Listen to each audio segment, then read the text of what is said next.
Saber, entender, compreender, conhecer, descobrir. Ouvir. Bandeirantes Acontece.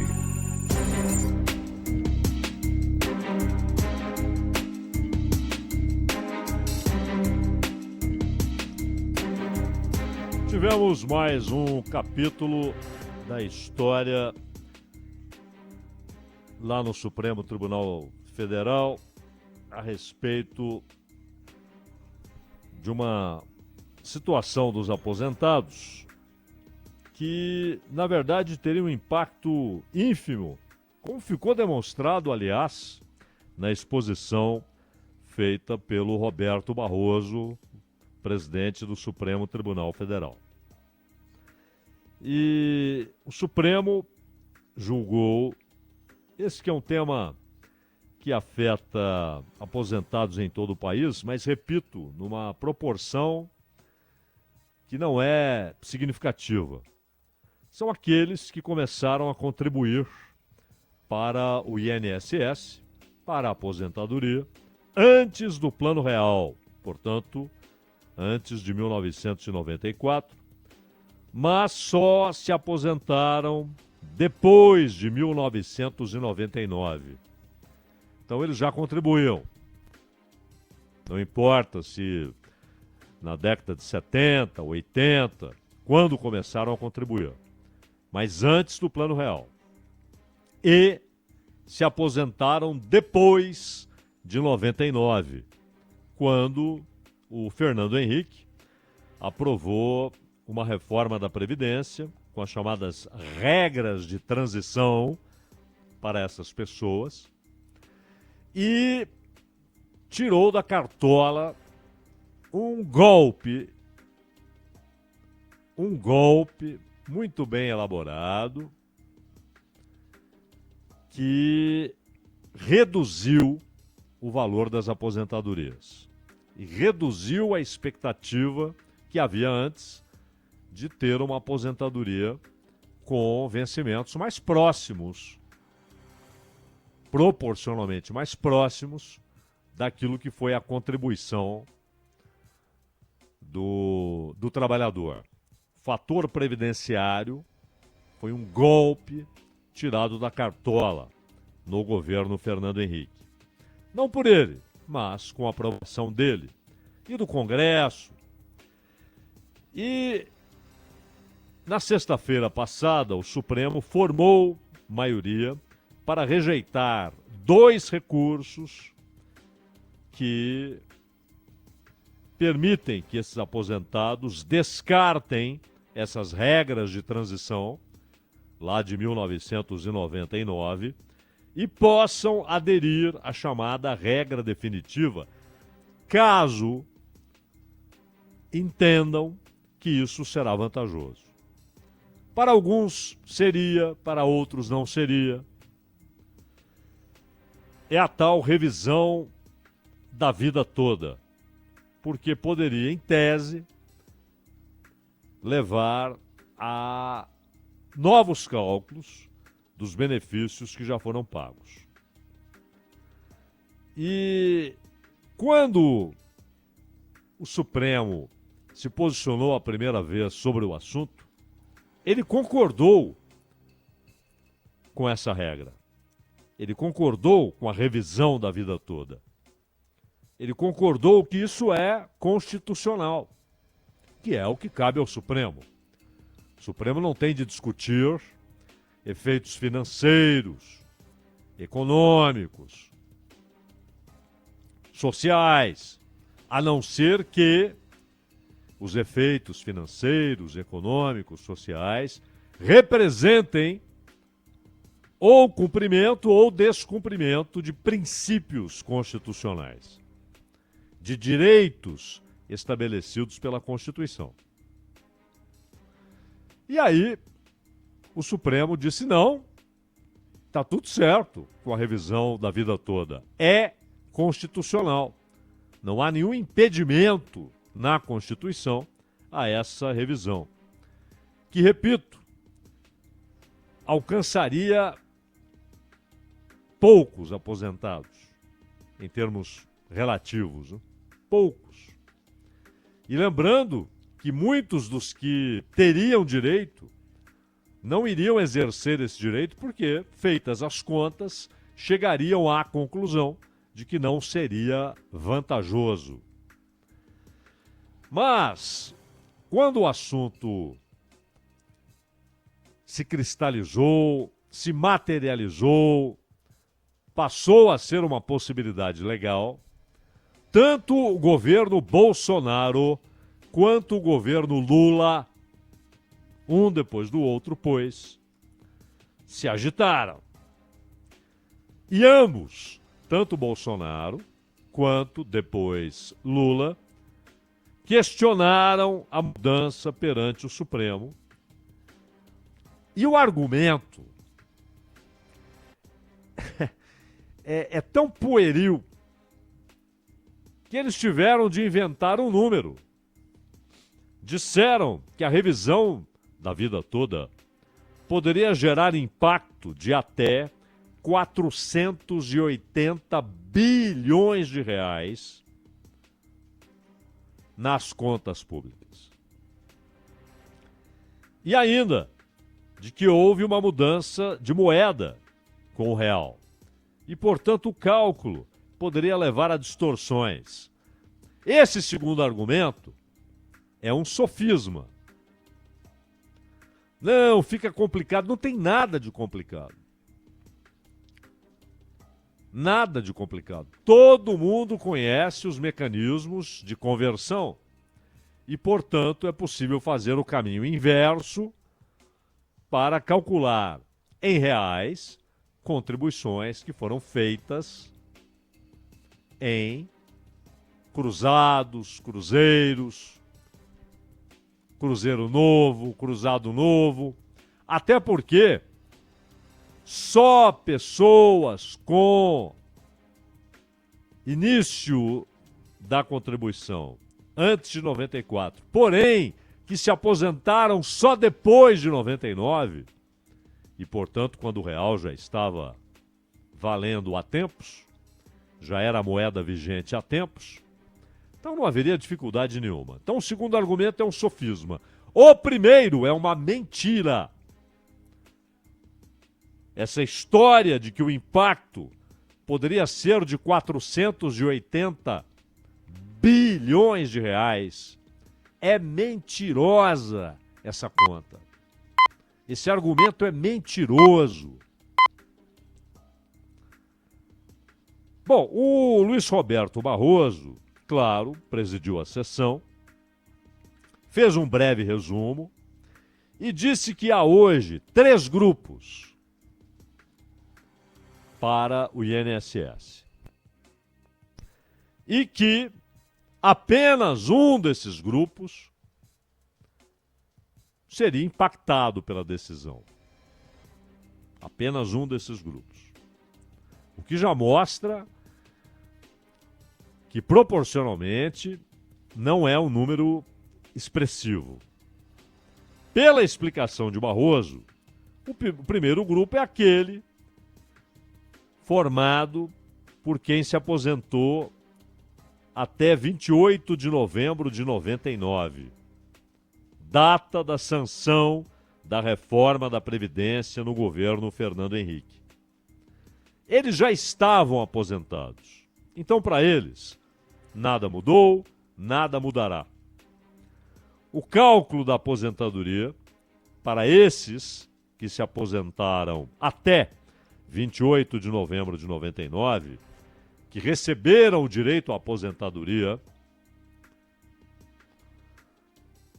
antes, portanto, daquela pequena reforma da Previdência, esses têm aposentadoria levando em consideração os 36 maiores salários no período de até 48 meses, antes do afastamento ou falecimento do segurado.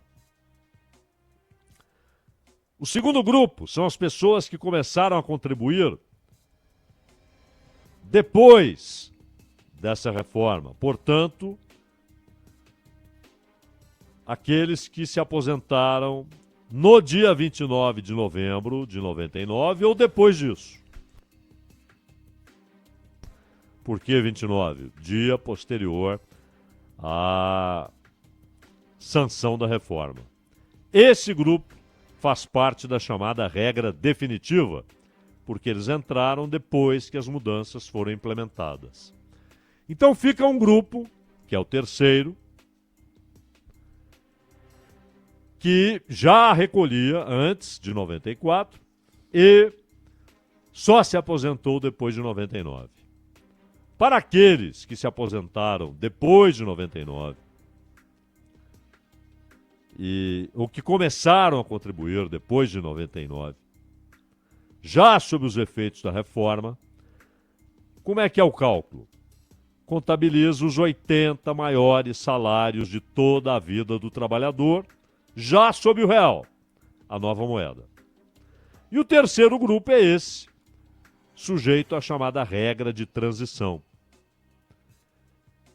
Essas pessoas começaram a contribuir antes do real, mas não se aposentaram até a reforma de 99. E para eles, a regra que vale é diferente da regra definitiva. Vão contabilizar a média dos 80% maiores salários de toda a vida, mas excluídos os salários anteriores a julho de 94, quando foi implementado o real.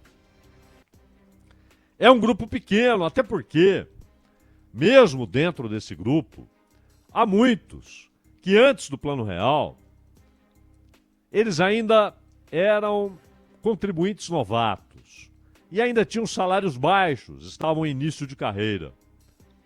Então, para eles, nem vale a pena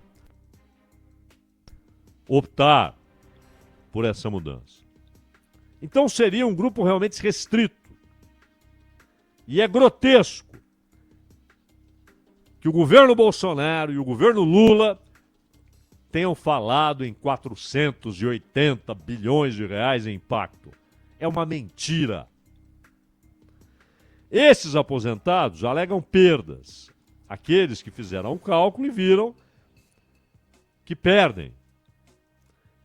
E com a possibilidade da revisão da vida toda, eles querem poder fazer a conta levando em consideração os 80% de todos os salários, incluindo o período anterior ao plano de estabilização da moeda. E pouquíssima gente iria se interessar. Em dezembro de 22, o Supremo decidiu que os aposentados poderiam optar pelo que fosse mais benéfico, transição ou regime definitivo. Em março deste ano, a Corte decidiu anular sua decisão anterior por uma questão processual e negou que o segurado possa fazer essa escolha. Claro que Flávio Dino e Zanin entraram, houve uma mudança de composição e aí a mudança de entendimento. É interessante que duas ações, uma da Confederação Nacional dos Trabalhadores Metalúrgicos e do Instituto de Estudos Previdenciários, eles mostram o sofisma e a mentira do que foi argumentado pelo governo Bolsonaro e pelo governo Lula. Inclusive o Instituto argumentou que o Supremo foi omisso ao deixar de se manifestar sobre os efeitos da decisão de março deste ano sobre a decisão tomada em 22. E mais, a respeito dessa história de 480 bilhões, essa mentira, estudos feitos pelos economistas Tomás Conte, Luciano Yong, Luciano Tim para o IEPREV, mostram que o impacto financeiro mais provável seria de 1 bilhão e 500 milhões. Ou, quando muito, no limite, 3 bilhões e 100 milhões de reais, dependendo da adesão. Estamos falando de 1 bilhão e meio, ou no máximo 3 bilhões e 100. Nada parecido com 480 bilhões de reais que aparecem na ação do governo. A Advocacia Geral da União entrou em polvorosa, se manifestou contra os recursos, argumentou que a decisão favorável aos aposentados em dezembro de 22 não transitou em julgado, então não se vislumbra qualquer ameaça à segurança jurídica. A AGU citou estudo mais recente, então o impacto já caiu para 70. Não, de fato 480 foi um pouco exagerado, o impacto é de 70. Mentira! Outra mentira. É de 1,5 bilhão a 3 bilhões e 100.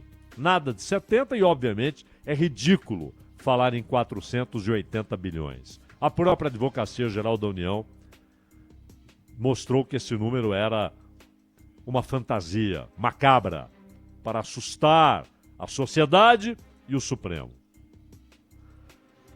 O Alexandre de Moraes se levantou contra esse argumento da AGU e contra a maioria dos seus colegas, dizendo: não, nós já decidimos.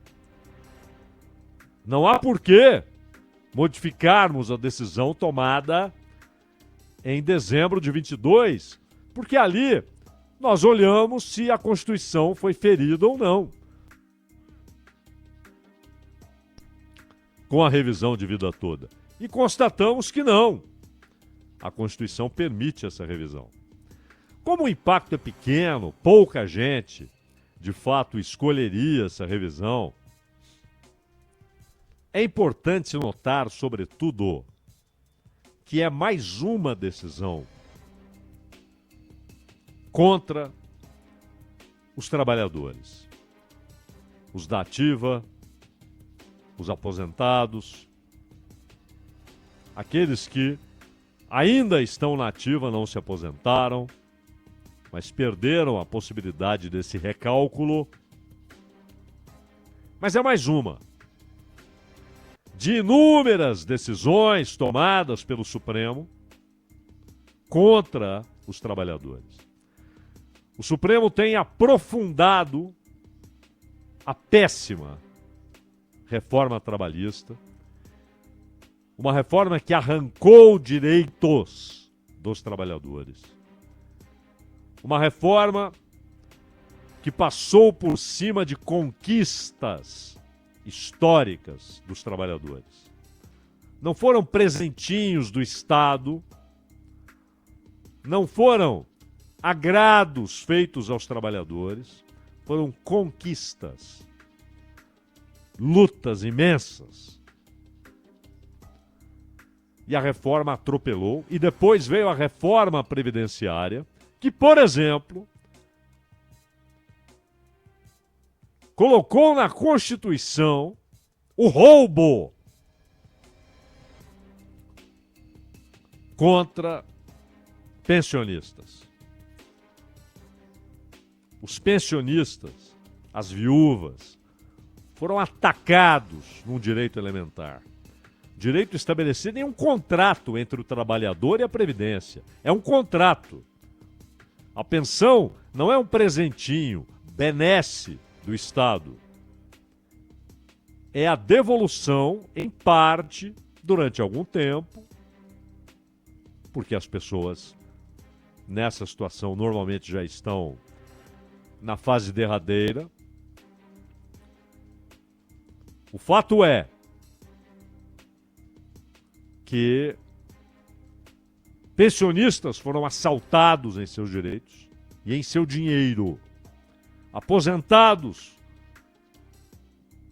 em várias reformas. A de 99 do Fernando Henrique, a de 2003 do Lula, que inclusive na época causou uma crise política, porque os descontentes no PT com a reforma saíram e fundaram o PSOL. Muitos dos descontentes fundaram o PSOL. Surgiu um novo partido pelo descontentamento. Mas esses mecanismos de reforma de fachada que movem grande parte da esquerda brasileira, mecanismos que são, ao fim, e ao cabo antirrevolucionários, apenas mostram que o Executivo, o Judiciário e o Legislativo, que colocou inclusive a reforma previdenciária como texto constitucional, e fez da reforma trabalhista uma base jurídica para que direitos dos trabalhadores fossem arrancados. Produziram a base jurídica para a precarização do trabalho, para a redução ao limite mínimo da capacidade de reivindicação dos trabalhadores, que são alienados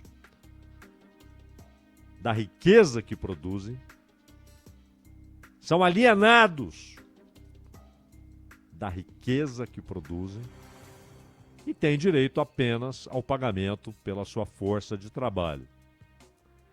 E os direitos elementares conquistados ao longo de décadas foram arrancados pelo Congresso Nacional.